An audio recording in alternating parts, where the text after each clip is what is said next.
Assalomu alaykum, hurmatli kuzatuvchilar, hurmatli O'zbekiston xalqi.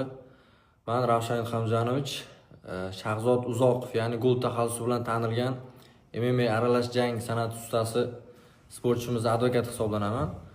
Hozir shu kunga qadar O'zbekistonimizda dolzarb mavzu bo'lib kelgan, ya'ni gold mavzusi bo'yicha bir bayonot bermoqchiman.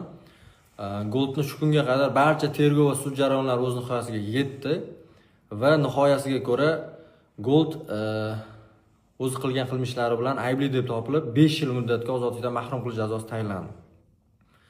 Tayinlangan jazoni o'tab chiqquniga qadar aziz muxlislar, O'zbekiston xalqi, goldni muxlisi bo'lib qola olasizmi? Unaqa emas. O'zbekistonni yuragiga podpisatsiya bo'lganmiz-ku biz. Dushuni va dushu. Sotilganlar otilmadi, otilganlar sotilmadi, onam.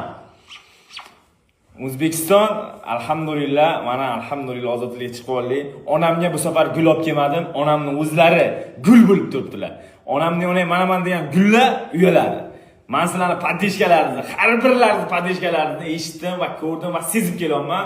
Sizlarga rahmat, kattakon. Sizlar bilan hali inshaalloh butun dunyoga O'zbekistonning bayrog'ini, O'zbekistonning nomini eshitgan payti badanni bijlatayotgan qilamiz inshaalloh. Dostoyniy mujiki demayman. Dostoyniy mujiklik qila olmadik. Dostoyniy mujiklik bo'layotganimizda onamizdan ko'z yosh chiqmasligi kerak edi. Порядочный mujik bo'lamiz bundan keyin. Davay mujiki.